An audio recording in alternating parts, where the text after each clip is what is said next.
The calendar is flipped to October, and we are now ready for Week 7 of the Ohio high school football season. Welcome again to Across the Table, everybody, as we at the SIBN are ready to preview this Week 7 matchup and look back at Week 6. I'm Greg Zeiton here with John Fanta. And John, last week the Wildcats, a very solid game against the Glenville Tarblooders. They win 35-7. And initially, what are the really big things that stood out to you? Well, they came right out, and Coach Restifo's goal was to establish Tim McVeigh in the run game, and they did just that, Greg. They were more balanced, and they had a more balanced approach initially right on than they have had in the first 5 weeks of the season, and they went straight right to Tim McVeigh, who finished up with 145 yards in the night, but he was the touchdown maker, Greg, with 4 touchdowns, and Tim just continues. You don't see him have many negative rushes. He storms through any gap that you give him, and this offensive line continues to do such a phenomenal job. And defensively, the Wildcats continue to stay firm in its adjustments. And both sides of the ball complement each other, along with special teams, which that was huge for the Wildcats, too. Matt Kalala drilling a 51-yarder. Yeah, exactly. Looking at the special teams, when the Wildcats played Glenville, that was obviously one of the big advantages that St. Ignatius brought into that matchup. And you look at it, Kalala ties the second longest field goal in school history with a 51-yarder. He has some great punts, and special teams and field position really played a key role because Glenville a couple times was able to, even when they were able to get near the Wildcats' goal line, the defense held firm, and often, though, Glenville was starting deep in their own territory while the Wildcats got a lot of favorable starting field positions. They certainly did, and Quan Robinson went to the long ball several times. Greg, early on, he had some offensive struggles, but then they were able to hook up with Dowdle and as well as Lattimore, 2 very good Glenville receivers. But it was the fact that only one of those plays was good for 6 to Dowdle. And Robinson, he had an okay night, but it was the constant pressure that the Wildcats continued to bring that, Greg, all Robinson could really do is haul the ball downfield and look to hit it up top because he did not have much time in the pocket. And eventually when Kyle Berger, Kevin Cadillac and company are coming after you, it's going to be very hard to produce offense consistently, and that's why this Wildcat defense is one of the best in the nation.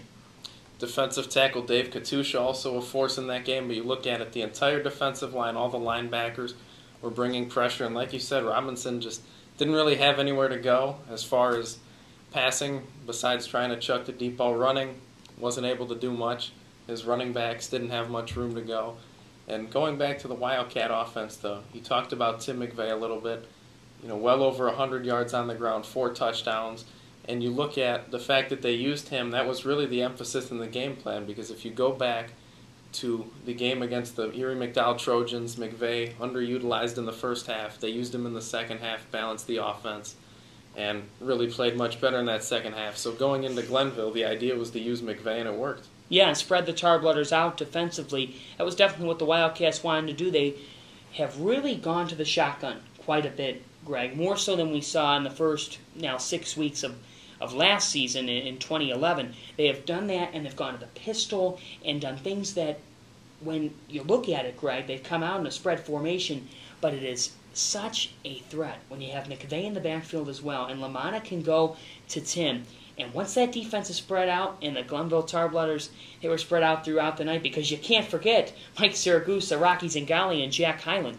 That's where Tim McVeigh came in, and several times, whether it was simple handoff, the stretch runs, Greg, which I think Tim McVeigh was absolutely outstanding with, and we've seen him be outstanding with running to the outside and finding more space to that simple swing pass, which is one of my favorite plays. So simplistic, but it works so effectively.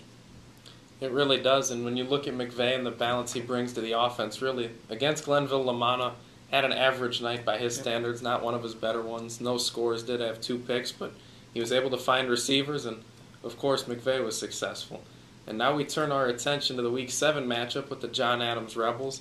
That'll be Saturday night at 7 o'clock at Byers Field. And you look at it, it's going to be a much different game than what we saw last week. The Wildcats did play the Rebels last year. They wanted to fill an open date on their schedule again this year, and by playing John Adams, they have the opportunity to do that. But as far as Saturday, what can we expect?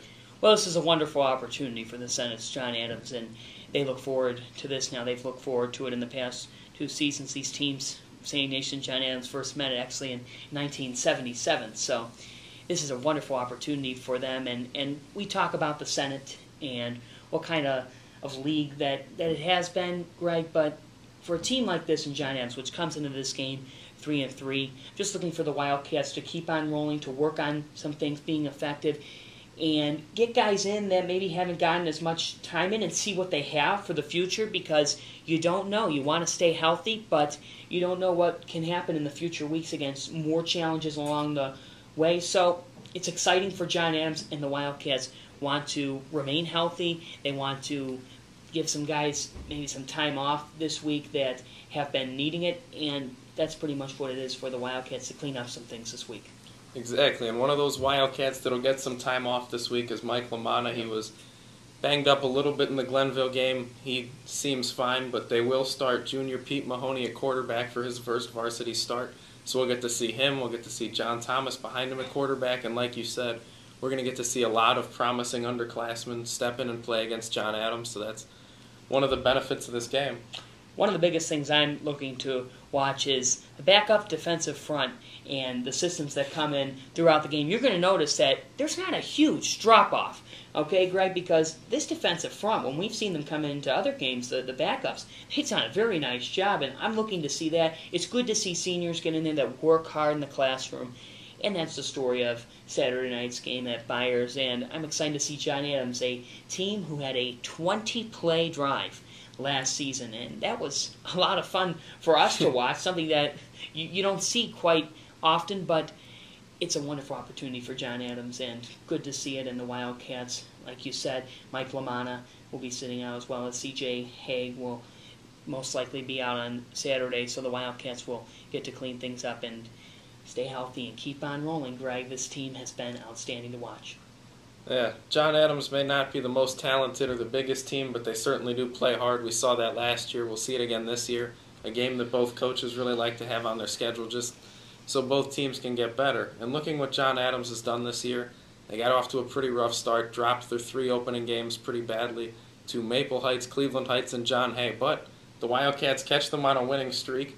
They've won their last 3 in convincing fashion, not against the greatest opponents, but Lincoln West, East Tech, and John Marshall, the last 3 games John Adams played, and they won all of them by solid scores. Yeah, the biggest thing that factors into this game, though, is depth. It truly is. The Wildcats, they're overloaded with it, Greg. They have a ton of depth.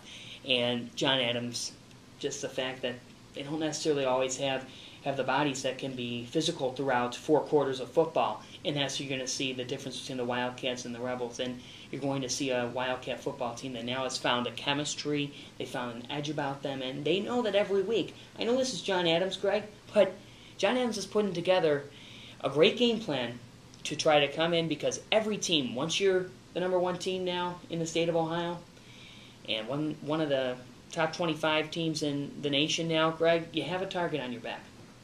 And the Wildcats will take that target on the back into the matchup against John Adams. They'll try and improve to 7-0 on the season. Of course, once again, Saturday night, 7 o'clock at Byers Field. If you can't make it, we will have the call. See you then.